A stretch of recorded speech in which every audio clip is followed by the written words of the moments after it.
वो तो मेरा काम है। तुम तो चिल्लाते जाओगे, बहुत से आते हैं बाबा जी हम आपका उपदेश नहीं सुनना चाहते। हमने कहा भाई बहुत अच्छी बात, हम उनसे बुरा कब मानते हैं। चोर आओ, डकैत आओ, ये आओ, सब आ जाओ, बड़े ध्यान से मेरी बातों को तो वो तो लेके रख लेना। अब मैं कुछ आपको सुनाना चाहता हूँ। वर्ण व्यवस्थाएं थी, उसका आपने उल्लंघन किया, उसको तोड़फोड़ दिया, उसको बिगाड़ दिया, नष्ट और भ्रष्ट कर दिया, तो आप सब के सब लोग रो रहे हैं। कोई ऐसा नहीं है कि जो नहीं रो रहा, सब रो रहे हैं। अगर कहोगे नहीं भाई धनी मानी हंस रहे ना, वो तुमसे ज्यादा रो रहे हैं, वो तुमसे भी ज्यादा भयंकर रो रहे। लेकिन तुम क्या कहते हो कि नहीं धनी हंस रहा। मैं कलकत्ते में बैठ के एक बगीचे में चुपचाप बैठा हुआ था, तो दो आदमी बड़े सेठ पास में बैठ गए और आपस में बात करने लगे। अरे क्या जमाना आया, क्या मुसीबत है कि दिन में खाना भी नहीं खा सकते हैं, क्या आफत है। इससे अच्छा तो यह है कि बेचारा ये गरीब सो रहा है, ये बड़े आराम में बड़े सुख में है, और हम इतने पैसे वाले, मकान वाले और सब कुछ होते हुए और इतनी परेशानी में। तो हमने कहा अरे सेठ जी क्यों आप चिल्ला रहे हो, पहले तो तुम ये देखो कि ये जो सो रहा है वो कौन है, उसको जगाओ। उसको जगा गया, भाई तुम कौन हो। कह लगे अरे बाबूजी हम तो ठेला चलाते हैं। कितना दिन में कमाते हो? बाबूजी बड़ी मुश्किल से 20 रुपए मिल जाते हैं। तो अरे भाई ये बताओ कि दुनिया में सुखी कौन है? कह लगे जिनके पास कोठियां, जिनके पास मोटरें, जिनके पास कपड़े, जिसके पास धन है और जिसके पास ये और जिसके पास वो बस। हमने कहा देखा सेठ जी तुम कितना रो रहे थे, और ये क्या कह रहा है कि तुम सुखी और तुम कह रहे थे, दोनों ब्रह्म, न वो सुखी न वो सुखी।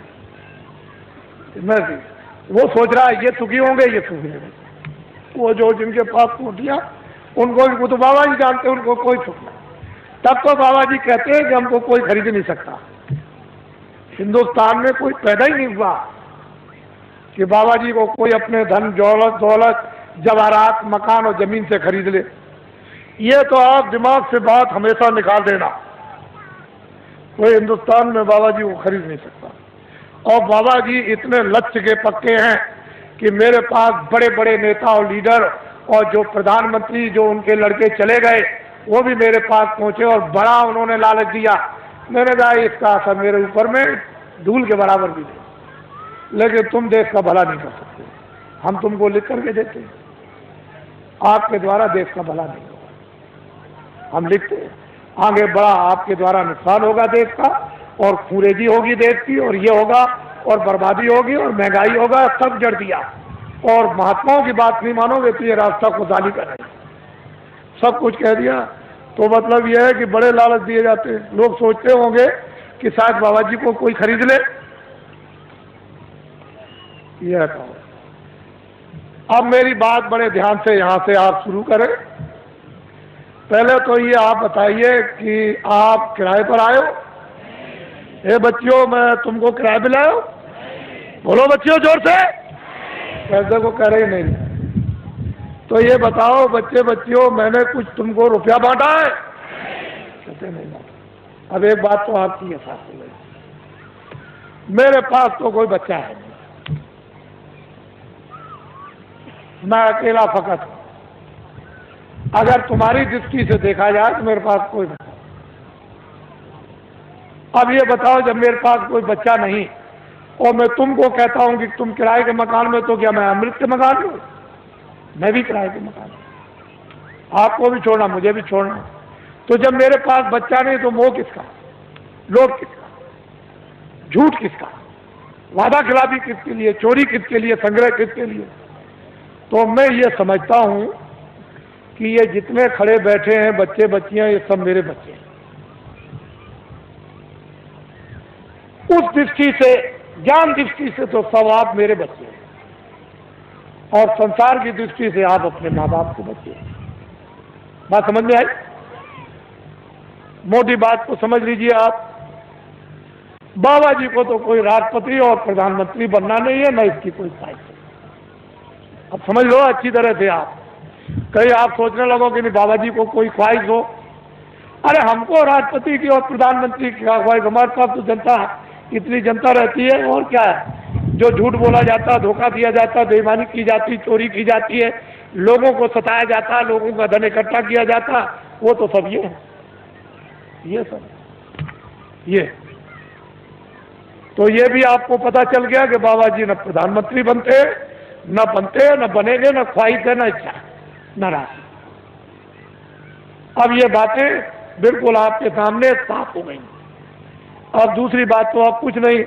अब ये उत्तर प्रदेश में जो ये कहा गया है, अखबारों और रेडियो पर बड़ा जोरदार भाषण जो सीधा दिया गया है, तो लोगों ने सोचा होगा कि अरे भाई बहुत अच्छा है, देश में बड़ी तकलीफ, सूखा और अकाल की आ गई, और बड़े लोग जो हमारे नेता और लीडर हैं बड़ा ध्यान रखते हैं, बड़ा ख्याल। असल में जब सत्याग्रह चल रहा था तो इन्हीं नेताओं और लीडरों को लोग क्या कहते थे, देवता है, देवता। अरे हिंदुस्तान के लोगों, जब देश में 30 साल सत्याग्रह चल रहा था, उस समय पर कहा गया था कि अपने देश का कपड़ा तुम कपास पैदा करो खेतों में, और उसका मोटा दरी के बराबर सूत बुनो, और उसका तुम कुर्ता बनो और पैजामा या धोती, और वो उसका नाम है खद्दड़, उसको तुम पहनो तो देश आजाद हो जाए।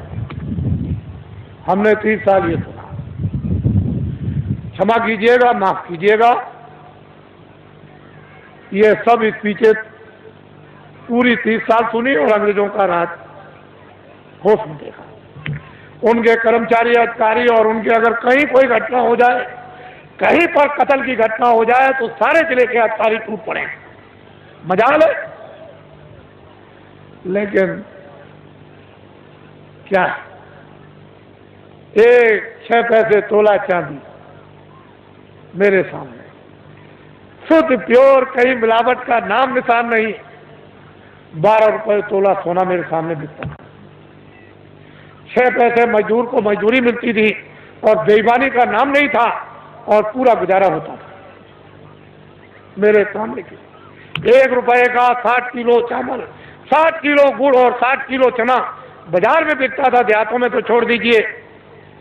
और सब लोग, ये इनकी व्यवस्थाएं बनाई हुई थी कि 1 इंच की भी जमीन किसी के पास नहीं है तो बड़ा ही तुम चले आओ खेत में, एक बोझा बांध लो, लोहार बांध लो, धोबी बांध लो, ब्राह्मण बांध लो, जिसके पास जमीन नहीं खेत में आ जाओ, 1 गट्ठा बांध के। और 100 घर गांव में हुए तो 100 गट्ठे उसके 1 फसल पर हो गए। 2 फसलें होती थी 6 महीने के बाद। 100 गट्ठे धोबी, 100 गट्ठे बड़ई, 100 गट्ठे नाई, 100 गट्ठे ब्राह्मण, ये बांधते थे। और उस वक्त में 1 गट्ठा वो तो 200 गट्ठे हो गए एक एक के पास। क्या जरूरत है उसको खेती जोतने की और खेती रखने की, उसका तो पूरा। और ये हमारे छत्री और ब्राह्मण चुपचाप बच्चों को भेज दें, चले जाओ नाई के पास अनाज है, बड़ई के पास रखा हुआ, धीरे से सफाई पर ले आओ। और ये चुपचाप बेच करके बच्चों को अनाज रात को अंधेरे में, कि हम फसल आएगी घर में अब नहीं है तो जाओ ले आओ, और मैं ब्याज के सफाई पर दे देंगे। हमने देखा ब्याह शादी में ये छत्री और ये ब्राह्मण उन छोटे लोगों के काम, कपड़ा देना, ये देना, वो देना, अनाज देना, दूध देना, और फिर घी देना, लकड़ी देना, किसी तरह की छोटे को कोई तकलीफ नहीं हो पाती। हमने देखा कोई छोटों के साथ अन्याय तो कर ले, हम देखते तो हमने देखा। 30 बार सत्याग्रह देखा। क्षमा कीजिएगा, 48 में आज़ादी मिली, 5000 भी हिंदुस्तान में खद्दड़ पहनने वाले नहीं थे। समूचे हिंदुस्तान में पाकिस्तान को भी मिला दिया जाए, उसमें भी, और लंका को भी मिला दिया जाए, तो 5000 हिंदुस्तान में खद्दड़ पहनने वाले नहीं थे। जब ये कहा गया कि देश आज़ाद हो गया, खद्दड़ पहन लो, कहने लगे हम नहीं पहनेंगे, अपने घर और मकान कौन जलवाएगा, कौन बर्बाद कराएगा, इतना खौफ था। और एक दिन की आवाज पर इन बच्चों ने 1 करोड़ ने टाट। चलो जंगलवासियों, चलो चलो जंगलवासियों, आप अपनी जगह पर रहो बच्चों, वहीं धीरज के साथ सब लोग उसी जगह बैठे रहो, अपनी अपनी जगह पर बैठे रहो।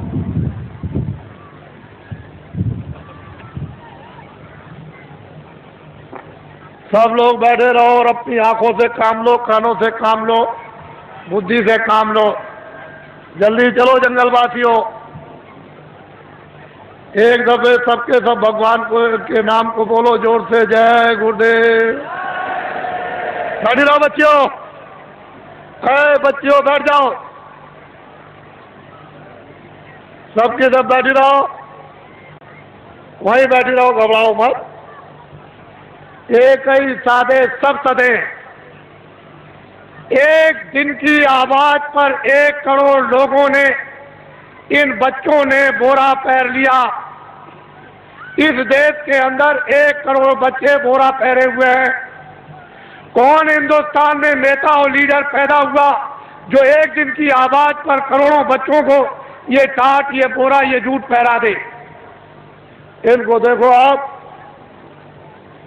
पहले इतनों को देख लो, अभी तो आप आगे बहुत कुछ देखना है। इनको देखो, ये आपके सामने आ रहे हैं, बदन पर बोरा तो नहीं पहरे, मर्यादा के लिए एक लंगोटी तो जरूर है, लेकिन इनको देखो आप। जल्दी चलो बच्चों, जल्दी से इनको देखिए आप। हमको ये दिखाना है आपको कि एक दिन की आवाज पर इस देश के लिए, देश के काम के लिए, देश की सुरक्षा के लिए, देश के न्याय के लिए, देश की व्यवस्था के लिए, काश्तकारों के लिए, कर्मचारी अधिकारियों के लिए, मजदूरों के लिए और छात्रों के लिए, सेठ और साहूकारों के लिए अगर 1 करोड़ बच्चे एक दिन की आवाज पर ये टाट पहन लें तो ये कोई साधारण और आसान काम नहीं है। तुमने इतनी बड़ी बड़ी ताकत लगा दी और 5000 को भी तुमने खतर और टोपी पैजामा धोती नहीं पहरा पाया, और 1 करोड़ बच्चे टाट पहरे देश में घूम रहे हैं। पहले तो लोगों ने सोचा था कि बाबा जी मजाक कर रहे होंगे। बाबा जी कोई किसी के साथ मजाक नहीं करते। इनको देखो अपनी आंखों से, बच्चे और बच्चियों बैठे रहो, वहीं से सब कुछ दिखाई देगा। क्यों घबराते हो?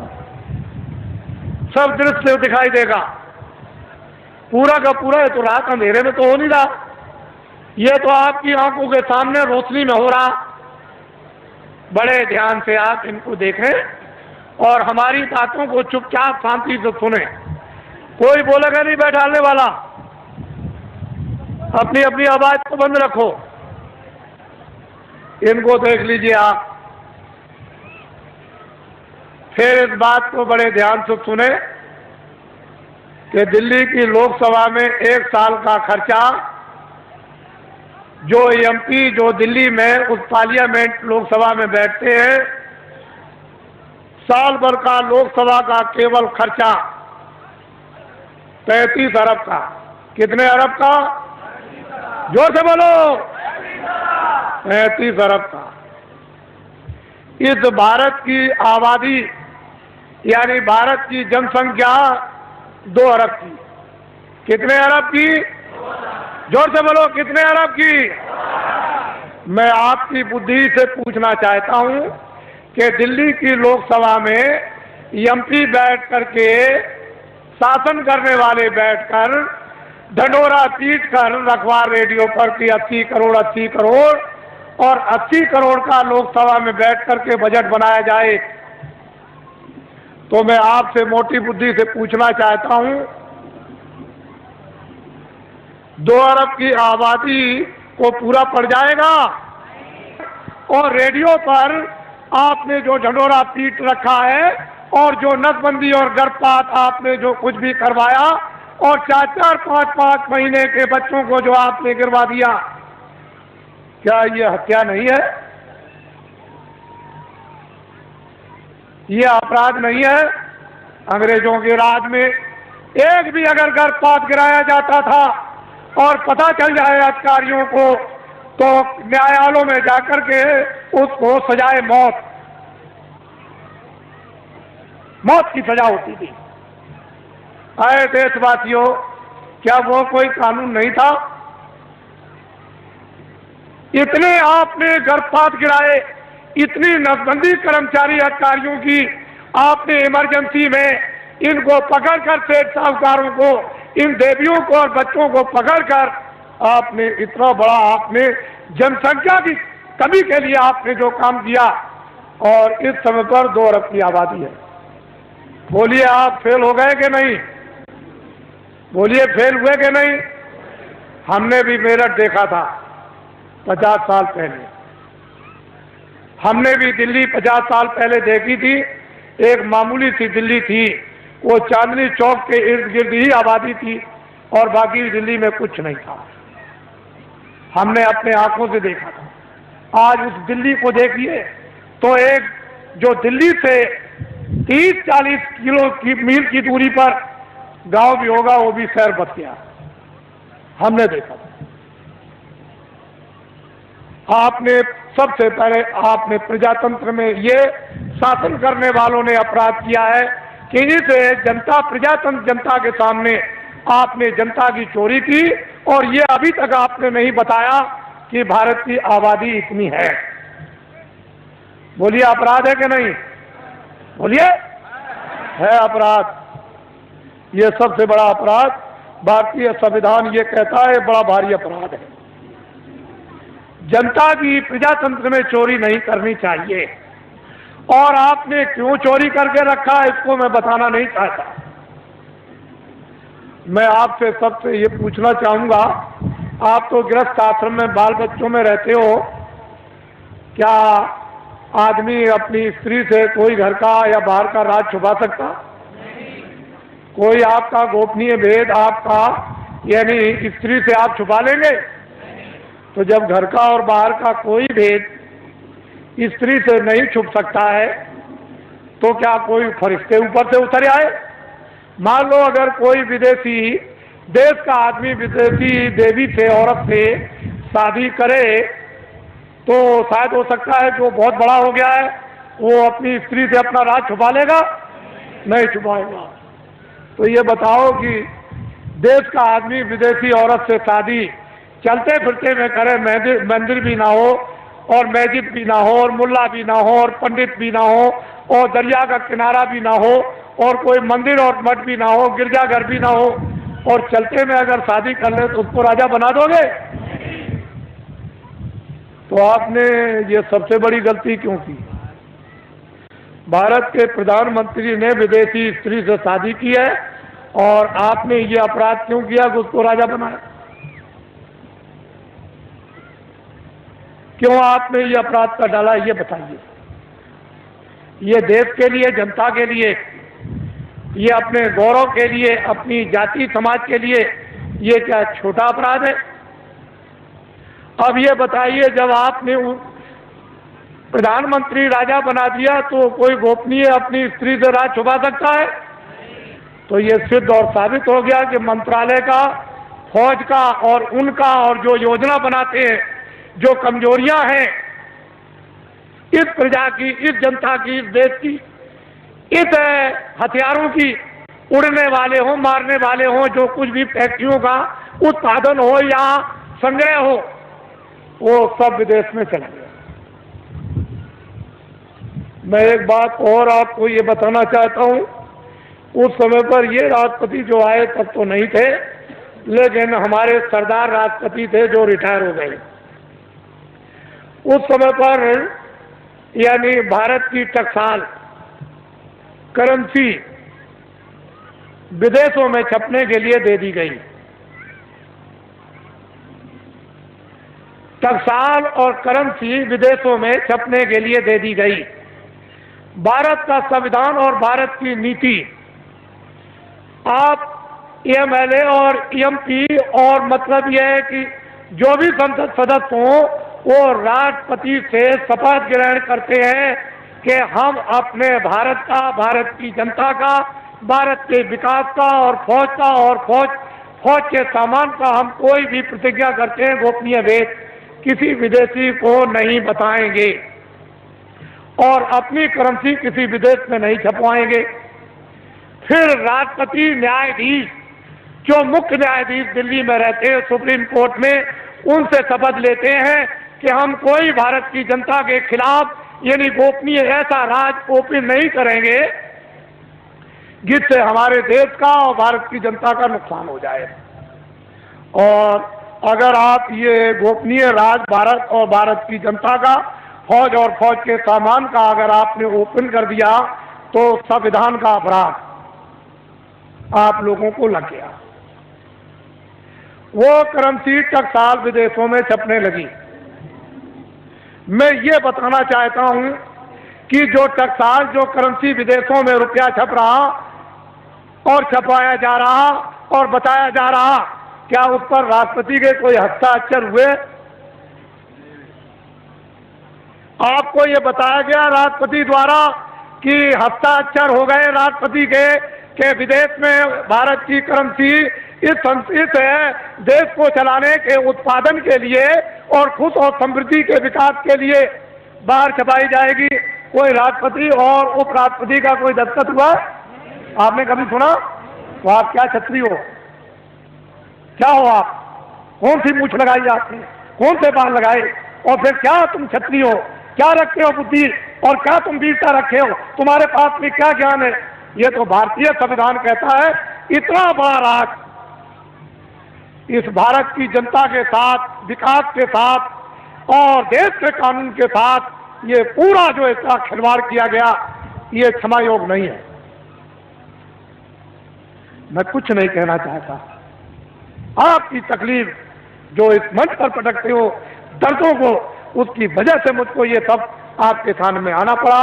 और मैंने तो अभी कुछ नहीं कहा, इसमें क्या मसाला भरा हुआ आपको तो कुछ मालूम नहीं है। ये तो मैं बताना चाहता हूं, वह संसद सदस्य जिनको आपने चुन करके विधानसभाओं में और लोकसभा में भेजा, उन्होंने इस पर आलोचना क्यों नहीं की? वो तो ज्ञानी थे, वो तो तुम्हारे भेजे हुए थे, तुम्हारे नुमाइंदे थे कि तुम्हारी तरफ से, तुम्हारे देश की तरफ से, तुम्हारे कानून की तरफ से, तुम्हारे उत्पादन की तरफ से, तुम्हारी खुशहाली की तरफ से बोलेंगे। तो वो संसद सदस्यों ने क्यों नहीं कहा? क्यों नहीं शोर मचाया? उनको दिल्ली में शोर मचाने की जरूरत नहीं, लखनऊ में शोर मचाने की जरूरत नहीं। वो लौट करके आते और जनता में शोर मचाते। सच्चा न्यायालय ये था, कहीं जाने की जरूरत नहीं, ना वो कहीं उधर जाना, आपको किसी गवर्नर के यहाँ जाना, ना आपको किसी कमिश्नर के यहाँ जाना, ना एसपी के यहाँ जाना, ना डीएम के यहाँ जाना, ना किसी दफ्तर में और न्यायालय में जाना। ये सच्चा न्यायालय तुम्हारा था, ये वोट का न्यायालय था। जब तुमको ये अधिकार मिला तो तुम यहाँ चिल्लाते आकर के कि वो करेंसी जो है बगैर राष्ट्रपति के दस्तखत के, बिना उपराष्ट्रपति के दस्तखत के वो करेंसी विदेशों में छापी जा रही। अब तुम्हारे पास क्या रह गया? ये भी नहीं है, लंगोटी भी उतर जाएगी, ये भी चली जाएगी हाथ से। और वो कत्लेआम होगा जो बाबा जी पहले से सुनाते चले आए। सरेआम बाजार में कोई भी तुमको देखने वाला नहीं होगा। तुम्हारी बहु बेटियों को जब लोग खींच करके ले आएंगे और सड़कों पर डाल लेंगे, तब तुम कहोगे चलो बाबा जी के पास दौड़े। ये काम आएंगे आज से, ये खड़े हुए ये काम आएंगे, यही आपके काम आएंगे। इसरो देश वीरों का देश है, क्षत्रियों का देश है, विद्वानों का देश है, ब्राह्मणों का देश है, सत्कर्मियों का देश है, त्यागियों का देश है। आप इसको अनाचार्यों का देश बना डालो। इसलिए आप इससे कहो, गांव-गांव में अब कुछ जरूरत नहीं है, ना आपको दिल्ली में किसी तरह के सत्याग्रह की, कोई आंदोलन की और फेरियों की जरूरत नहीं है, ना दफ्तरों में आप जाते हो। ये बेचारे हमारे जो इंस्पेक्टर है यहाँ, ये कोई जा रहा दिल्ली, कोई लखनऊ जा रहा, कोई जा रहा, तो वहाँ रैली निकलेगी, सत्याग्रह होगा। आज इसका सत्याग्रह, कल उसका सत्याग्रह। आप उस मजिस्ट्रेट का, उस डीएम का, उस बेचारे जो रक्षा करते हैं उनका समय तो वहाँ चला गया, तब तक यहाँ डकैती हो गई, तब तक यहाँ कत्ल हो गया। तुम चिल्लाए दरोगा जी, तुम चिल्लाए एसपी साहब, ये तुमने क्या कर दिया? और वो बेचारे चले गए वहाँ उनको बचाने के लिए। अरे ये क्यों करते? कहीं जाने की जरूरत नहीं। बस अब एक काम करो, लाओ इधर पकड़ाओ, एक ये काम करो, ये भूमि जोता खेतिहर काश्तकार संगठन की जो आधारशिला 10 सितंबर 1987 में रखी गई ग्राम देवलखा, तहसील केसरगंज, जिला बहराइच। लोगों को मालूम नहीं था, वो तो मजाक समझते थे कि बाबा जी मजाक कर रहे, आधारशिला कितने आदमियों के बीच में, ये तो आपको कोई इतने आदमी इकट्ठे नहीं कर सकता। उनको तो ये पता नहीं था कि बाबा जी इतनी जल्दी जल्दी काम करेंगे। तब तक फौरन घोषणा हो गई, 5, 6, 7 को फौरन चलो हरदोई, और काम का भूम जोता खतियार का ठंडे, हमको शक्ति दो, हमको ज्ञान दो, हमको बल दो। देखो आप फिर देखिए, आप इस झंडे को ले लो। इस झंडे को लेने के बाद किसी की रैली में नहीं, बाबा जी की अपील है, किसी के सत्याग्रह में नहीं, कोई धरना नहीं देना, किसी मजिस्ट्रेट को या किसी एसपी को, किसी कमिश्नर को और किसी डीएम को या किसी अधिकारी कर्मचारी को वहां जाकर के उसका घेराव नहीं करना। इस झंडे को ले लो। अगर आप लोगों ने अपना झंडा जो ले लिया, जो आपका झंडा मैं पकड़े हुए हूं, मेरा झंडा तो ये बाद में बनेगा, अभी तो आपका झंडा है। अगर मैं इस झंडे को ले लेता तो आप कहते बाबा जी मेरा झंडा तो है नहीं, तो आपका झंडा,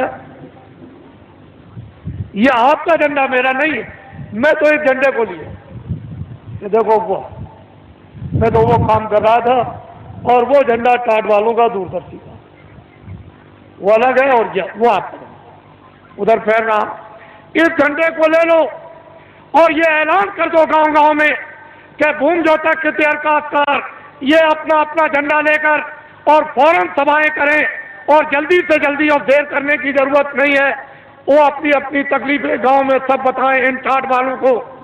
जो भी आपको पर्चे मिल जाए प्रस्ताव के, उसमें ट्रैक्टर का कर्जा, ट्यूबवेल का कर्जा, नाली का कर्जा, कुएं का कर्जा, इंजन का कर्जा, मेड़ का कर्जा, भैंस का कर्जा, बैल का, घोड़े का, गधे का, बकरी का, सुअर का, और हलों का, और यंत्रों का, और खाद और गैबर गोश्त का, और खादों का, और बीजों का, जितना भी कर्जा 40 सालों का सरकारी रदा तुम दे सकते हो कि नहीं दे सकते हो, वो झंडे लेकर के तुम बखात करो और अपनी चीज को पटको जल्दी से, और ये कहो कि झंडे अब हम इस योग नहीं रह गए, हम में ये समर्थता नहीं रह गई, अब हमारा 40 सालों का सरकारी जितना भी कर्जा है वो मैं ब्याज के माफ हो जाना चाहिए। बस आप अपनी आवाज को बाहर निकालो, वो सुन रहा है, वो सब कुछ करेगा। तुम क्यों घबराते हो? लेकिन आवाज नहीं निकालोगे तो कुछ नहीं हो सकता है। और जब तुमने झंडे लिए और गांव गांव में प्रस्ताव पास हुए और कमेटियां इन भूम जोता खतियार काश्तकारों की जब स्थापित होने लगी और अध्यक्ष और उपाध्यक्ष जैसे ही गांव गांव में बनने लगे, अगर वो नेता लीडर जो सड़क साफ थे, जो रास्ते में पकड़कर फौरन उसी दिन पकड़ करके और फौरन कुर्ता टोपी पहनाकर और डिक्लेयर रेडियो अखबारों पर कर दिया, मोहर लगा दी कि ये नेता हमारी पार्टी का है, वो सड़क छापने का, उसको कह दिया, बस कह दिया कि इसको तुम अपना मतदान, अपना वोट हिंदू मुसलमान और सिख ईसाई दे दो। उस बेचारे को ये भी धोना नहीं आता था, ये पीछे तो धोना भी, टट्टी पेशाब भी नहीं आती थी, और सड़क छाप नेता बन गया, दिल्ली में एमएलए और एमपी बन गया। अधिकारियों तुम नहीं जानते हो, जो हम कहें उसको करना। अरे भाई कानून, अब कुछ नहीं, कानून को हम कुछ नहीं समझते, कानून रद्दी की टोकरी में डालो, जो हम कहते हैं वही कानून लीजिए, आपका भला क्या होगा। जब वो कहते हैं कि हम कहते हैं वो करो, कानून को रद्दी की टोकरी में डाल दो। ये सब अधिकारियों कर्मचारियों को पता है कि मेरे साथ जो सलूक किया जा रहा है, मैं बाबा जी सब जानते हैं। ये सड़क छाप नेता बन गए, और ये सड़क छाप नेता जो सड़क पर बन करके फौरन उनको मोहर लगाकर और आपसे वो वोट दिलवा दिया। अगर आपने झंडा बाबा जी की अपील पर पकड़ लिया, ये नर नारी बच्चे और बच्चियों ने, ये सब के सब पार्टियों के लोग अपने अपने झंडों को ऐसे फेंक देंगे और सब तुम्हारे झंडे के नीचे आ जाएंगे। अगर ना आ जाए तो इस बाबा जी को बाबा जी आप मत बोलिए, फिर समस्या का समाधान होगा कि नहीं? अब ये बताइए आप। मैं ये चाहता हूं कि ये भारत जो दिल्ली जो सत्ता है, जिसको आप सत्ता कहते हैं, हम तो चाहते हैं ये पकड़ लें और एक बार ये जो आपके सामने खड़े हैं ये आपको सत्ता दे दें। फिर इनसे हम क्या काम लेंगे तो शंकराचार्य जाने या राम जाने, या मतलब यह है कि वो कृष्ण के वो ऋषि मुनि जाने, लेकिन एक बार इन आपको जब सत्ता दे दें तो फिर आप सत्ता लेकर के फिर से नव निर्माण कर दिया जाए नए ढंग से, और व्यवस्था आपके सफल कर दी जाए। फिर आप कोई भी गलती करे, कभी भी कान पकड़ के बाहर, अभी गलती करेगा तो निकाल सकते हो? बोलो, निकाल दोगे एमपी को? बोलो, किसी मिनिस्टर को निकाल दोगे? नहीं निकाल दोगे। तो तुम्हारा अधिकार ही क्या रह गया? जिस आदमी को वोट देने का अधिकार, उसको पूरा पूरा राइट उसको निकालने का भी है, ये आपको मिलना चाहिए। ये नहीं मिलेगा आप कैसे? सामाजिक अधिकार ये सबको था कि समाज में न्याय के अधिकार सबको गांव गांव में थे, और सब बिना पैसे के न्याय गांव गांव में होते थे। वो अपने बच्चे को भी नहीं छोड़ते थे न्याय करने वाले, उनको भी सजा देते कि तूने गलती किया, 5 रुपए का प्रसाद ला करके वो बांट दे और माफी मांग, कान पकड़ के वो अपने बच्चों से भी माफी मंगवाते थे। तो आपके पास क्या कुछ है? इसलिए गांव गांव में तो पहले भूमि जोतक हितैषी काश्तकारों की सभाएं, फिर उसका अर्थ और मतलब, फिर उसके बाद उसका प्रस्ताव कामों का, उसके बाद है फिर उसका चुनाव। और जल्दी से जल्दी देर करने की जरूरत नहीं है, जल्दी करो। जितनी जल्दी तुम करोगे, अब तो वो रास्ता निकल आया, जितनी जल्दी करो उतनी काम आपका होगा। कुछ आप करो, कुछ मैं मेहनत करूं, और कुछ इसलिए मेहनत करा दूं और भगवान की कृपा हो जाए, जल्दी काम हो जाए। आपको तो चाहिए कर्मचारियों, अधिकारियों, सेठ और साहूकारों, सबके हितों, जनहितों के लिए ये बाबा जी ने पूर्ण रूप से योजना बना ली। हमको तो कुछ नहीं करना, हमको तो ये टाट की लंगोटी भी उतरवा के फेंकवा देना। और दिल्ली की जिस पार्लियामेंट में 35 अरब रुपया साल में खर्चा होता है, उस पार्लियामेंट को उठा करके और जंगल में फूस की पार्लियामेंट बनवा करके और साल में 10 ही करोड़ खर्चा हो।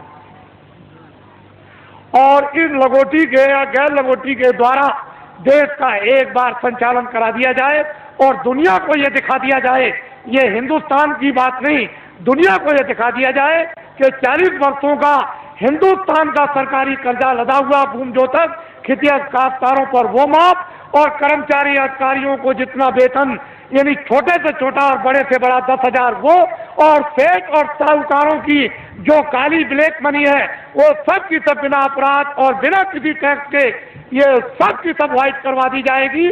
और इन पर कोई किसी तरह का आपको लाइसेंस नहीं देना है, सब लाइसेंस यानी फ्री कर दिए जाएंगे, और सबको छोटे बड़े कारखाना लगाने का इनको अधिकार दे दिया जाएगा कि तुम छोटा से छोटा बड़े से बड़ा कारखाना लगा दो। आपको ये क्या मालूम, ही तो संकेत है, ये झंडा आपको पकड़ना है। इसलिए अब आप तैयारी करो कि आपने गलती की है, आपने अपराध किया है। एक तो वास्तव में मानवता का, इंसानियत का अपराध, फिर विधान का अपराध, फिर ईश्वर की तरफ से, फिर ऋषि मुनि महात्मा रामायण गीता की तरफ से, आप कुरान की तरफ से गुनहगार। अब गुनाह आपका कब जाएगा? ये जो आपकी दौलत को लोगों ने पनडुब्बियों में, तोपों में, हवाई जहाजों में, इसमें सामान के लाने, सामान के ले जाने में, हीरे जवाहरात की खदानों में इकट्ठा करने में, और फिर ये योजनाओं के बनाने में, और बाहर से जो कर्जा ले आए उसमें से 75% ये सब खा गए विदेशी बैंकों में। 22 मुल्कों में, यही आपके पास में नेपाल है, यहाँ के मिनिस्टरों ने, लोगों ने इतना रुपया नेपाल की बैंकों में जमा कर दिया है, इतना रुपया जमा किया, अगर नेपाल का ही खाली रुपया हिंदुस्तान का जमा किया हुआ अगर वापिस आ जाए तो जितना भी बात से आप कर्जा ले आए हो वो कर्जा और ये ब्याज ये पूरा का पूरा अदा हो जाएगा और बहुत सा विकास भी हो जाएगा। इतना यहाँ नेपाल में रुपया आपका जमा, जो भारत की गरीब जनता का आपने जमा किया है, और ये सब कुछ पता चल गया है। इसकी सबकी इंक्वायरी कौन कराएगा? ये भूमि जोतक हितैषी काश्तकार ये कराएगा। हमने तो ये कह दिया है कि दफ्तरों का ऑडिट करवा दिया जाए तो 20-20 साल की सबको सजा होगी, लेकिन हमने अपने कर्मचारी अधिकारियों को पूर्ण रूप से जनता के सामने बता करके निकाल दिया कि ये कोई भी मतलब ये भ्रष्ट नहीं है,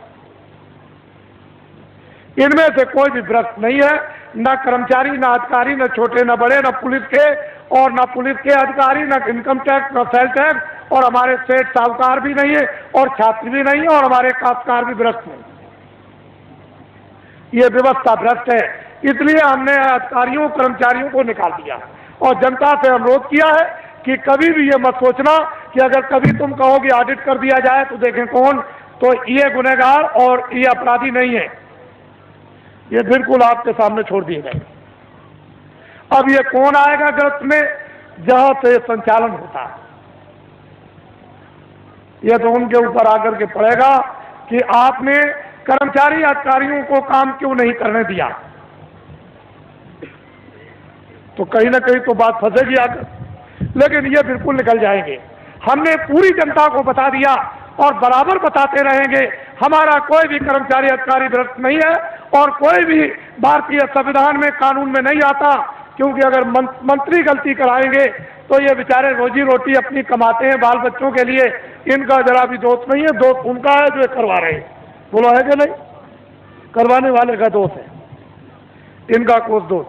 अगर इनके पास जमीन होती और जागीर होती तो इनसे कह देता कि नौकरी छोड़ दो, लेकिन अब जमीन और जागीर नहीं है तो मैं कह भी नहीं सकता, फिर नहीं कह सकता। इसलिए कोई दोषी नहीं है, आप इस पर गंभीरता से आप विचार करो। अब आइए एक आपको पहले एक कहानी सुना दें। एक राजा का राज था, राजा के राज में प्रजा बड़ी सुखी थी। अपनी जगह बैठ लो बच्चों, राजा अभी बैठे रहो, देर लगेगी, अभी बैठे रहो, देर लगेगी। राजा के राज में प्रजा, अभी सब चीजें देखो, अभी देर है।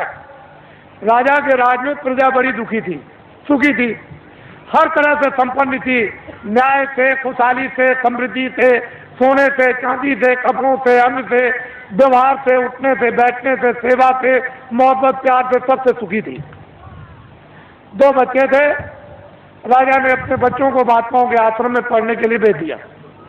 अकस्मात कोई सहयोग की बात, अकस्मात राजा का देहांत हो गया। प्रजा बहुत रोई, मेरा धर्मात्मा, मेरा बड़ा पुण्यात्मा, मेरा राजा बड़ा अच्छा राजा हमारा चला गया, अब हमारी देखभाल कौन करेगा। तो लड़कों को बुलवाया विद्वानों ने कि भाई बिना राज के राज तो ठीक नहीं है, तो इसलिए एक काम करो कि अब भाई ये तो स्थान ग्रहण कर लो। तो जो बड़ा बच्चा था उसको बैठाया कि अब तुम राजा बन जाओ, ये तुम्हारी प्रजा और तुम राजा हो जाओ। राज तिलक कर दिया, गद्दी पे बैठा दिया और सुना दिया प्रजा को, ये राजा हो गया और तुम्हारी अब देखभाल करेगा। उस बेचारे को अनुभव तो कुछ था नहीं पूरा, क्योंकि अब महात्माओं के आश्रम में जब गए थे तो पढ़ा तो नहीं। बस थोड़े दिनों के बाद प्रजा दुखी रहने लगी, प्रजा में गड़बड़ी होने लगी, प्रजा रोने और चिल्लाने लगी। राजा बहुत कुछ सोचे कि मैं क्या करूं, मैं बहुत उपाय करता हूं लेकिन प्रजा को कोई सुख नहीं मिल रहा। तो होते होते प्रजा चिल्ला पड़ी, राजा खराब है, राजा खराब है, राजा खराब है। किसी ने कहा कि अरे भाई आपकी सारी प्रजा कह रही राजा खराब, एक महात्मा जी पहाड़िया पर रहते हैं तो तुम चले जाओ और जाकर के उनसे प्रार्थना करो कि हमारे राज पर संकट आ गया, तो इस संकट को किसी तरह से कृपा करके दूर कर दीजिए। राजा गया, बेचारा गया पहाड़िया पर, देखा वह महात्मा, उनको प्रणाम किया और कहा कि राजन तुम आप कैसे आए, इतनी देर तुमने कैसे की? चले महाराज मुझे तो मालूम था नहीं कि इस पहाड़िया पर कोई महात्मा रहते हैं कि तुम्हारे राज में, तुमको ये नहीं मालूम कि महात्मा रहते कि नहीं रहते, फिर तुम्हारा राज कैसा? चले महाराज बड़ा संकट आया है, कृपा कर दीजिए हमारा संकट प्रजा का चला जाए। और सारी प्रजा रो रही, तो उन्होंने कहा अच्छा एक काम करो, किताबों में लिखा हुआ है कि प्रजा पर, परिवार पर, शरीर पर कोई संकट अगर आ जाए, चाहे राजा हो, तो भगवान नाम का जाप करा ले तो ये तकलीफ दूर हो जाएगी। जाओ अपने राज्य में बड़े बड़े विद्वानों की खोज करो और खोज करके महल में बैठा करके भगवान नाम का जाप करा लो, तो तुम्हारा और प्रजा का संकट कम भी हो जाए, हो सकता दूर भी हो जाए। राजा उधर से आए, अधिकारियों को दे दिया कि जाओ तुम चले जाओ विद्वानों की खोज करो। एक विद्वान मंदिर में जल चढ़ा रहे थे शिव जी के, जब बाहर निकल के आए तो देखा चंदन लगा हो, तुम्हारा आप कौन है? कह लगे मैं तो ब्राह्मण हूँ। कह लगे बस आप ही की तो तलाश के लिए मैं आया था, और चलिए चलिए राजा ने आपको याद किया है, जल्दी चलिए आपको और कुछ नहीं करना, राज पर संकट आ गया, भगवान नाम का जाप कर दो, आपको दक्षिणा मिलेगी। जब वो गए तो सब सामग्री दे करके जाप करने के लिए बैठाया,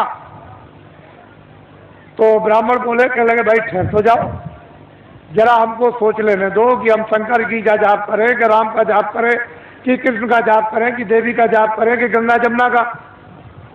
कुछ देर तक वो सोचते रहे। जब उनकी समझ में कुछ नहीं आया तो धीरे से वो बोलने लगे कि क्या जाप करूं क्या न करूं, कौन सा जाप करूं कौन सा न करूं, किस नाम का जाप करूं किस नाम का न करूं। धीरे धीरे बोलने लगे कि क्या जाप करूं क्या न करूं, क्या जाप करूं क्या न करूं, क्या जाप करूं क्या न करूं, क्या जाप करूं क्या न कर जाप। ये भगवान नाम का जाप होने लगा। तब तक किसी ने कहा राजन एक विद्वान को और बैठा दीजिए तो राज का संकट जल्दी दूर हो जाएगा। तो अधिकारियों को भेज दिया, एक ब्राह्मण को और पकड़ लाए। कह लगे महाराज आपको दक्षिणा मिलेगी, आपको क्या करना, भगवान नाम का जाप करना, राज पर संकट आ गया वो दूर होना चाहिए। दूसरे ब्राह्मण आए, जब वो बैठ गए तो कहा महाराज अब जाप कीजिए। उनका भाई ठहर जाओ। उनसे जरा होशियार थे, उन्होंने सोचा कि भाई ये कितने दिनों से जाप कर रहे हैं, तो कई दिन उनको लग गए। ये किस नाम का जाप कर रहे हैं, तो वो धीरे धीरे कहते थे क्या जाप करूं क्या ना करूं, क्या जाप करूं क्या ना करूं। तो दूसरे विद्वान कहने लगे जो ये करे सो मैं करूं, जो ये करे सो मैं करूं, जो ये करे सो मैं करूं, जो ये करे सो मैं करूं, जो ये करे। तब तक किसी ने कहा कि राजन अगर एक विद्वान को और बुला करके बैठा दो तो राज संकट जल्दी दूर हो जाएगा। तो दौड़े अधिकारी दौड़ाया तो तीसरे ब्राह्मण को और पकड़ जाए।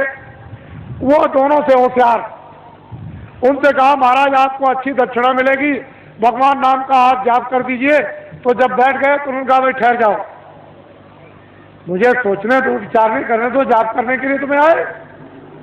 उन्होंने सोचा कि पहले वाले विद्वान क्या जाप कर रहे, तो पहला कहता है कि क्या जाप करूं क्या ना करूं, दूसरा कहता है जो ये जाप करे सो मैं करूं, तो तीसरा कहता है कि धांधली कब तक चलेगी, ये धांधली कब तक चलेगी, ये धांधली कब तक चलेगी, ये धांधली कब तक चलेगी। तब तक किसी ने कहा राजन तुम्हारे राज का सब नाश हो जाएगा। अरे 3 विद्वान जाप के लिए नहीं बैठाए जाते हैं, ये त्रिदोष हो जाएगा तो राज में संपात हो जाएगा। चौथे विद्वान को जल्दी खोजो और उसको ले आओ, तब राज संकट जाएगा। तो दौड़ पड़े अधिकारी, चौथे को पकड़ लाए। जब चौथे आए तो तीनों से चौथे होशियार। उन्होंने सोचा कि भाई पहले वाले 3 क्या कर रहे हैं, तो एक कहता है कि क्या जाप करूं क्या ना करूं, क्या जाप करूं क्या ना करूं। तो दूसरा कहता है जो ये करे सो मैं करूं, जो ये करे सो मैं करूं। तो तीसरा कहता है ये धांधली कब तक चलेगी, ये धांधली कब तक चलेगी। तो चौथा कहता है कि जब तक चलेगी जब तक सही, जब तक चलेगी जब तक सही, जब तक चलेगी जब तक सही, जब तक चलेगी जब तक। ये चारों जाप कर रहे हैं। एक कहता है कि क्या जाप करूं क्या ना करूं, दूसरा कहता है जो ये करे तो मैं करूं, तीसरा कहता है ये धांधली कब तक चलेगी, ये धांधली कब तक चलेगी।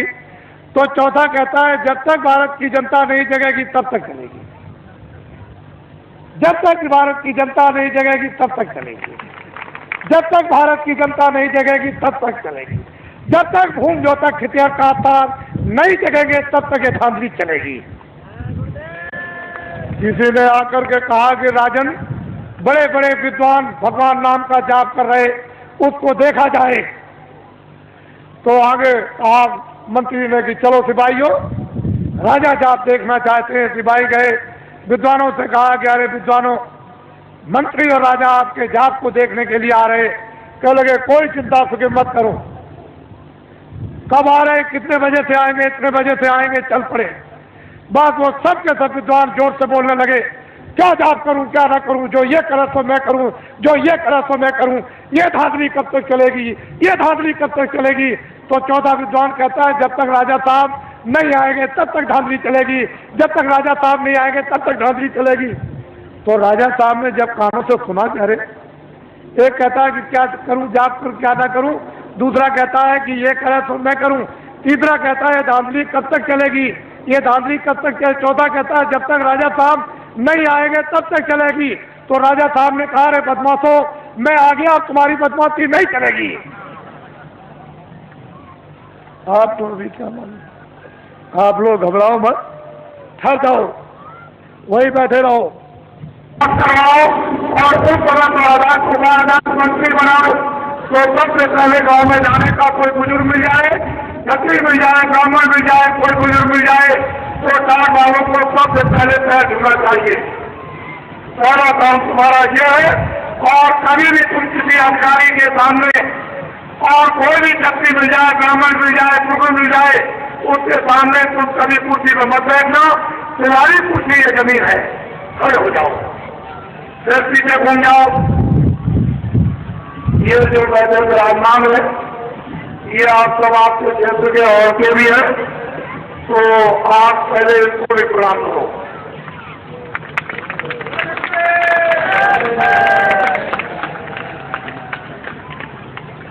इनको देखिए आप, बाबा जी चाहते हैं कि जो व्यवस्थाएं, सब व्यवस्थाएं जो खत्म हो गई, ये बड़े बड़े लोग बैठे हैं सामने और पीछे, ये जमींदार थे, जागीरदार थे, ये कोई काम नहीं करते थे। इनका काम क्या था कि लोगों को न्याय देना, लोगों को न्याय दिलवाना, रक्षा करने और वक्त पर उनके काम आना।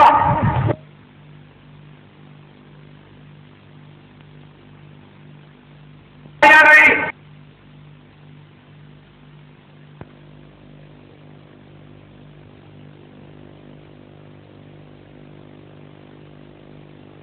झोला लेकर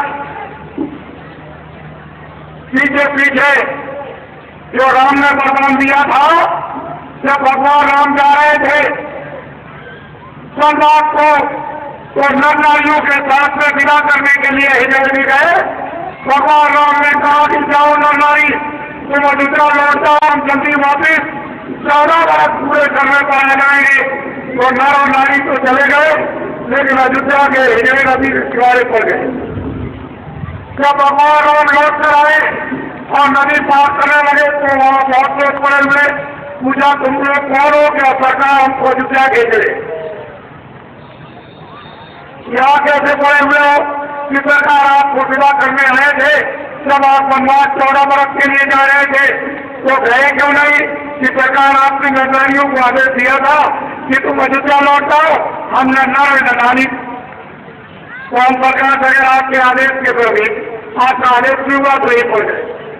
उन्होंने कहा जब तुम 14 वर्ष से हमारी तरह तुम समस्या करते रहे कि सरकार पूछ लीजिए आप, चले जाओ, हम बहुत प्रसन्न और खुश हो गए। हम तुमको ये वरदान देते हैं कि जब सहयोग आएगा तो दिल्ली का राज तुम विधवा को दे दिया जाएगा। तो ये छत्रियों की आन और शान खत्म हो गए हैं। छत्रियों आए ब्राह्मणों, हम चाहते हैं कि तुम्हारा खून बिल्कुल शुद्ध और साफ हो जाए और खून में ताकत आ जाए और तुम्हारी मूछ से भी रह जाए, पैर की मूछ रह जाए।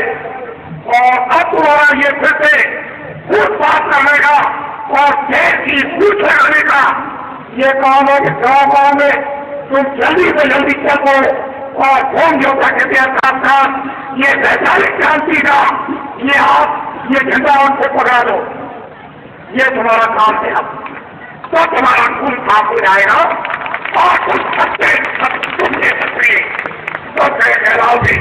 ये तो परिश्रम करना ही पड़ेगा, इसमें अब तुम बच नहीं सकते हो। ये तुम्हारे लिए बहुत उत्साह है और इसमें भी और कठोर काम आएगा, फिर तुम क्या करोगे? ये तो अभी सस्ता करो, खड़ा हो जाओ और पीछे घूम जाओ। ये इस मैदान में हमारे बहुत से मनाना और प्रेरक का सामान आया है। ये लोग ये कहते आए कि सामान का हमको पैसा दे दीजिए, क्या बताएं ये सामान लेने हमको किराया देने को मिले। ये अविश्वास महात्मा ऋषियों मुनियों के साथ कभी नहीं होता था। ये अविश्वास इसलिए सबसे पहले आप जिन लोगों ने अविश्वास ये विचार में और कर्म के काम पर किया है उनको भी आप प्रणाम करो। और सब विश्वास से एक पैसे की गलती नहीं, और जो कुछ भी आपने सामान दिया है उसका आपको पूरा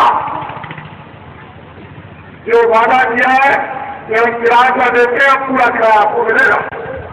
किसी को किसी चीज की घबराने की जरूरत नहीं। जब तुम आश्रम कराओगे, बाबा जी तो सही बैठे रहे, तो हमारे नाम से लाखों रुपए का सामान ला सकते हो। लेकिन लोग जानते हैं कि एक नए पैसे की गलती नहीं, हल हो जाओ, फिर पीछे घूम जाओ और फिर तेजी से पीछे घूमो।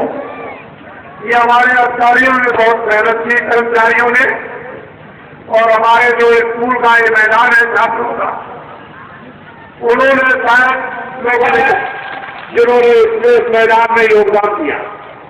खड़े हो जाओ, ये हमारी माताएं आई है जिनसे तुम पैदा किए हो, फिर वो प्रणाम करो। ये हमारी माताएं हैं, तुम इनसे पैदा हुए तो प्रणाम करो।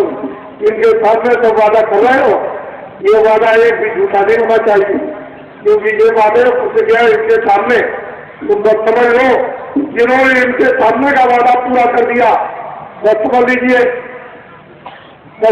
वो मुझे प्राप्त कर जाएगा। और माताओं के सामने का जिसने वादा पूरा नहीं किया वो समझ लीजिए आप कि चला गया। जैसे सोने की लंका रावण की चली गई वैसे ही खड़ा हो जाओ, फिर पीछे घूम जाओ और फिर पीछे घूमो। मैं जरा सबका दर्शन करूंगा, क्योंकि सब बच्चियां हैं, बच्चे हैं, सोचते हैं बाबा जी दूर खड़े हुए हैं तो जरा नजदीक से देख ले। सभी इच्छा करते हैं कि बाबा जी को नजदीक से देखा जाए, तो बैठे रहो आप दबाओ नहीं, मैं उधर से आऊंगा और सबका दर्शन करता हुआ फिर जाऊंगा।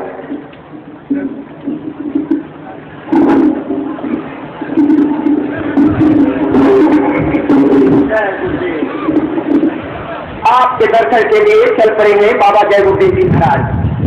हस्तिनापुर की ऐतिहासिक धरती पर हम सभी लोग उस प्रभु को याद कर रहे थे जिसने जुल्म और अत्याचार को खत्म करने के लिए महाभारत की रचना किया था। आज वो शक्ति उतर करके धरती पर होम जैसा क्षत्रिय काश्तकारों का जो समूह हिंदुस्तान की धरती पर 1.7 करोड़ है, उनके दर्द को दूर करने के लिए धरती पर उतर गई और धरती पुत्रों का दर्शन करने के लिए धरती का निराला लाल, भारत के इतिहास का एक अनोखा अध्याय लिखने वाला महापुरुष आपके सामने आपके दर्शन के लिए। आप अपने स्थान पर बैठ करके दर्शन करें, अपने स्थान पर ही आप बैठे रहें। बाबा जय गुरुदेव जी महाराज अच दया करके आपका दर्शन कर रहे हैं और आप उनके दर्शन से जो लाभ उठा रहे हैं ये तो इतिहास और वक्त बतलाएगा। आप आज होम ज्योता क्षत्रिय का संगठन के इस ऐतिहासिक सम्मेलन हस्तिनापुर में जो 29, 30 और 31 तारीख को संपन्न होने को था, आज उसका ये आखिरी और समापन दिवस है। समापन के अवसर पर दर्शन कर रहे लोगों, आप कितने ही भाग्यशाली हैं, इसकी सराहना देवतागर भी नहीं कर सकते। आप सब अपने अपने स्थान पर बैठ करके ही दर्शन का लाभ लें, जिससे कि पीछे के लोग भी पूरी दर्शन की अभिलाषा से आए हुए हैं, उनकी भी अभिलाषा पूरी हो। बाबा जय गुरुदेव जी महाराज ने जो आप माताओं के सामने अपने भक्तों से जो प्रतिज्ञाएं कराई, देश के कर्मचारियों, अधिकारियों, देश साहूकार, नौजवानों और देश के भूमि के तक्षत्रिय काश्तकारों के संबंध में वो माताओं के सामने की हुई प्रतिज्ञाएं ये पूरा करेंगे। बीच में गुरु हैं, आज इस हस्तिनापुर की ऐतिहासिक धरती पर। जय गुरुदेव।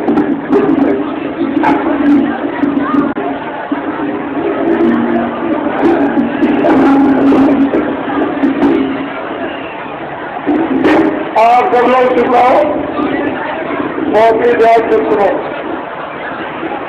ये अवसर बार बार नहीं मिलता, बड़ी मुश्किल से ये अवसर मिला। इनकी तरफ तुम लोग सबके तो बैठ जाओ, सबके तो बैठ जाओ, सारा जंगलवासियों बैठ जाओ, बैठ जाओ, बैठ जाओ बच्चों, बैठ जाओ बच्चियों, बैठो, खड़ी मत जाओ, बहुत ही ध्यान से सुनो। पहले वो लोग इस बात को अच्छी तरह से सुन लें कि लखनऊ में कोई कार्यक्रम फरवरी में नहीं होगा। लखनऊ में कोई कार्यक्रम फरवरी में नहीं होगा, अगले महीने में कोई कार्यक्रम लखनऊ में नहीं होगा। मैं 13 फरवरी और 22 फरवरी के बीच में जा रहा हूँ आपके सौराष्ट्र में भावनगर के पास, जहाँ पर सोमनाथ मंदिर है। वहाँ धूम जोता खिटियार खासमार लोगों ने वहाँ आह्वान किया है और बड़ी संख्या में जहाँ सोमनाथ मंदिर है सौराष्ट्र में, उसी के पास में ये कार्यक्रम होगा।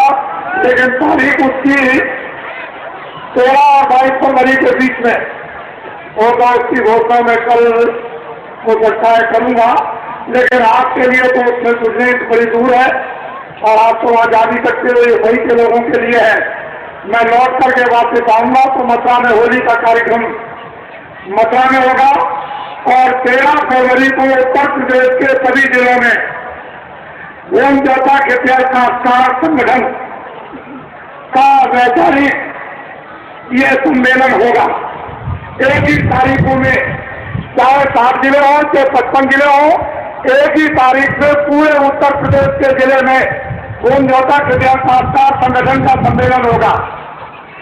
और 22 फरवरी को जो आगे महीना आ रहा है आज के बाद में, 22 फरवरी को उत्तर प्रदेश की सारी तहसीलों में, जितने भी उत्तर प्रदेश में तहसीलें हैं, उन सभी तहसीलों में एक ही तारीख को धूम जोता खिटियार खासमार संगठन का सम्मेलन वैचारिक क्रांति का होगा।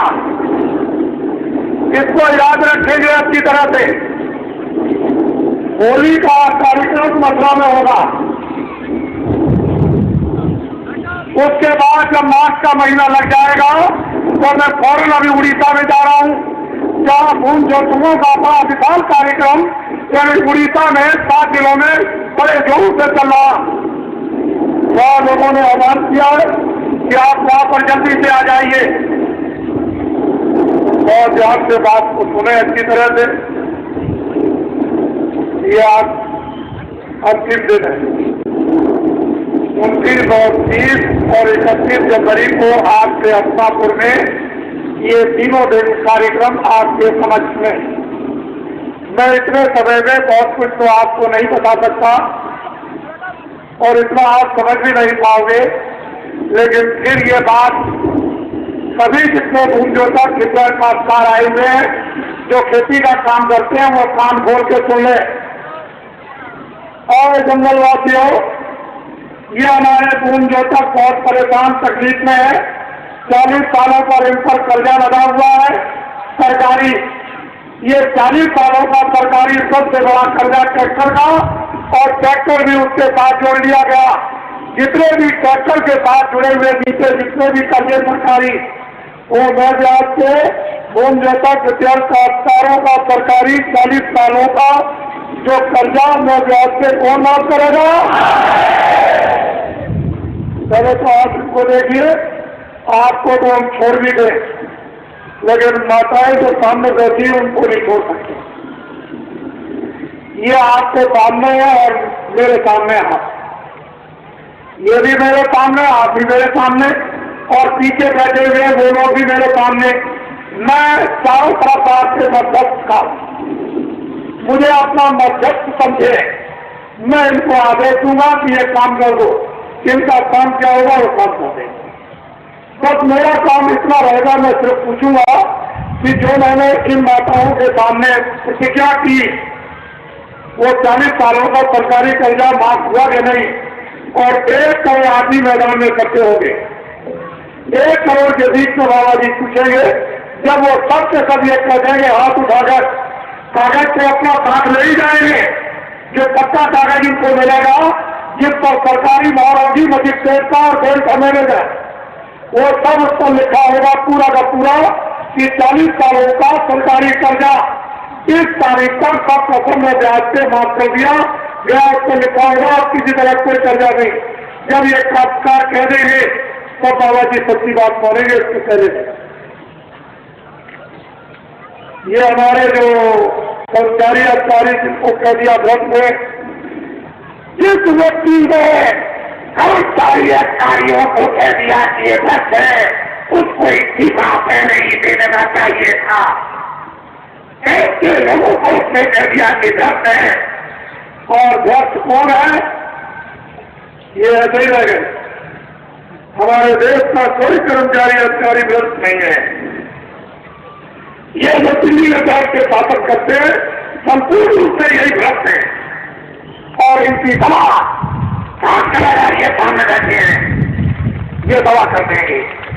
इनको रास्ता अभी तक मालूम नहीं था, लेकिन अब इनके सामने रास्ता आ गया। घबराने की जरूरत नहीं, बाबा जी की अपील है। ये अपना झंडा पकड़ लो, किसी भी रैली में बाबा जी की अपील पर भाई को उनको तक साक्षात्कार, यानी रैली में नहीं जाएगा, ना उनके सत्याग्रह में, ना वो कमिश्नर का गिराव करेगा, ना एसपी का करेगा, ना डीएम का करेगा। किसी भी दफ्तर में गिराव करने की जरूरत नहीं, और न वो बिजली के बारे में कुछ कहे, न वो गन्ने के बारे में कुछ कहे। और कौन का तख्तिया कामकाज को ये चाहिए कि ये झंडा अपना पकड़ ले। सबसे पहला काम ये झंडा अपना पकड़ ले। अगर एक के दादे से सब काम न पूरे हो जाए तो जो बाबा जी को आप सजा दे देना। हम सजा तुम्हारी तरफ से बोलने के लिए तैयार है, लेकिन झंडा आपको ये जान है ऐसे लोग कि उन्होंने अपना निजी झंडा पकड़ लिया और किसी झंडे के नीचे बहकावे में लोग लालच से नहीं आएंगे। और कभी कोई लोग लालच मत, बहुत तुम लोग लालच में आए, बड़े बड़े तुमने झंडों के लिए नारे लगाए कि जिंदाबाद मुर्दाबाद, इससे निकल गए वहां नारे लगाए, उस झंडे के नीचे उससे निकल गए वहां थे झंडे, के झंडों से निकल कर और मरीज बनने की जरूरत नहीं, अपना झंडा नहीं। अगर तुम्हारा मर्ज न चला जाए तो दे देना, ये झंडा जंगलवासियों खड़े हो जाओ, नीचे घूम जाओ, उनको भी देखो। हमारे जहां बीच में बैठे दोनों तरफ, वो साथ वाले बैठे इधर घूमो तक, ये किधर खासदार संगठन के, और फिर इधर घूम जाओ। सामने ये हमारे आए हुए हैं, ये कुछ सुनने के लिए बाबा जी के मस्तक में ऐसी नवीन नवीन योजनाएं जो आपको सुनने में भी मालूम नहीं होगी, इस खोपड़ी में है। लेकिन हम वो बता क्यों दे, क्यों कि मुझे तो कोई लोग लालच है नहीं। मैं इतना ही आपको बताना चाहता हूं कि जो लोग ये कहें कि कौन जोता के दिया खासदारों का सरकारी कर्जा 40 सालों का मैं ब्याज के माफ कर दिया जाएगा, अगर वो लोग आपको ये कहे कि बैंक सभी हिंदुस्तान से बंद हो जाएंगे तो उनसे ये कह देना हिंदुस्तान का कोई बैंक मंत्री होगा और रुपया रखने के लिए उन बैंकों में जगह नहीं रहेगी, उस रुपये को रखने के लिए नई बैंकें और खोलनी पड़ेगी। उनके लिए जवाब है, उनको कह देना बाबा जी को कुछ नहीं चाहिए, जो बाबा जी समझते नहीं तो आप। और ये बाबा कौन होगा? जितना विदेशों से कर्जा आया इस भारत के विकास के लिए, इस जनता की सेवा के लिए, वो तो 75% खर्च कर गए। बाबा जी जब तुम झंडा पकड़ लोगे अपना किसी भी रैली में और सत्याग्रह नहीं जाओगे, और दिल्ली की सत्ता जब आपको दे दी जाएगी तो बाहर के विदेशों के राष्ट्रपतियों को बुलाया जाएगा, बोलिए आपने कितना कर्जा दिया, सबसे पहले इस कर्जे को माफ कीजिए। मैं पहला व्यक्ति हूँगा कि जो विदेशों से कर्जा मिला वो पहले से ब्याज से माफ करवा दूंगा। आ जाओ, जब भारत का विकास हो जाएगा तो विश्व के जिन्होंने कर्जा दिया उन राष्ट्रपतियों को बुलाऊंगा और ये कहूंगा कि भारत हमारा सिरमौर बहुत बैंक है, ये अपना कर्जा मैं ब्याज से वापस ले जाऊंगा, वापस ले जाऊंगा। हमारे देश का नाम सदा से होता आया और वो हमारा सिद्धांतवादी देश है, चरित्रवान सदाचारी। लेकिन इन लोगों ने ये हिजड़ों के पीछे आप लग गए बरदान में, अब तो वक्ती खत्म हो रहा है उसका, और तुम भी अब तक जाओगे। अब क्या है, पीछे घूमो, सामने घूम जाओ और एक दूसरे से प्रणाम करो।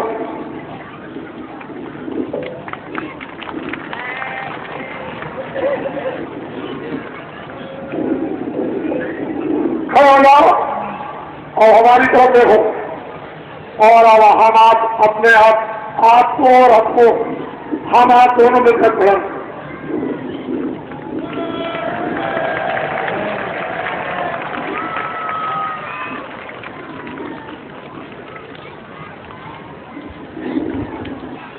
बोलो, आपकी समझ में कुछ आया?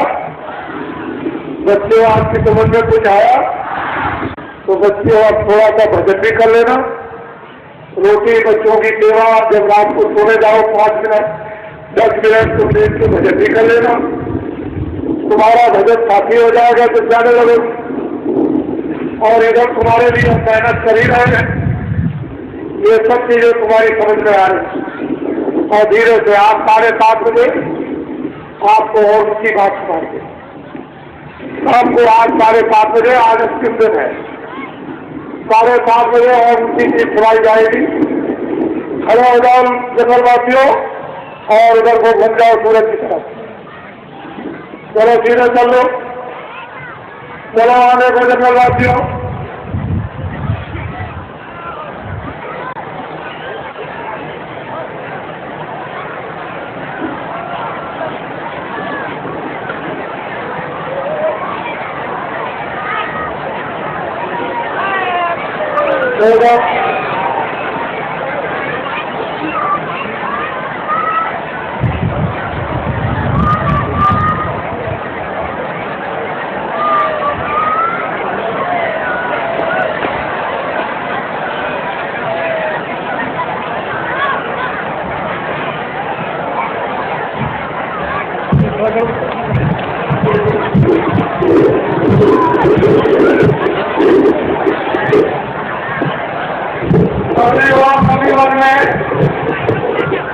अपने भाई उनमें काम करेंगे, किसी को दिखाने की जरूरत नहीं है। गाँव में आप ये जगह पुराने का में होगा और वहाँ ये को देखेंगे, ये फिर देखेंगे कि आपने क्या काम किया, कितनी आपने मेहनत की।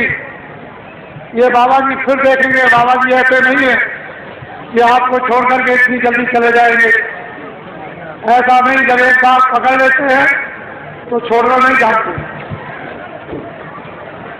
बोलो जय गुरुदेव, जय गुरुदेव, जय गुरुदेव, जय गुरुदेव, जय गुरुदेव, जय गुरुदेव।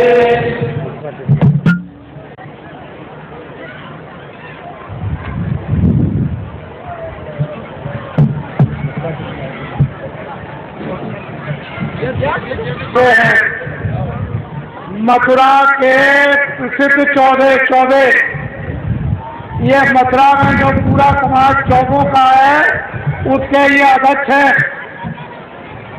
अरे मथुरा के 14 हैं और पूरे समाज के अध्यक्ष हैं, यानी जय गंगा मैया और जय जमुना मैया, उस धर्म के स्रोत जगाने वाले।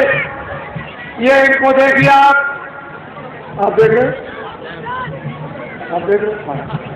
और बाबा जी का आश्रम भी मथुराई में इन्होंने देखा है। बोलो जय गुरुदेव, जय गुरुदेव, बोलो जय गुरुदेव, जय गुरुदेव।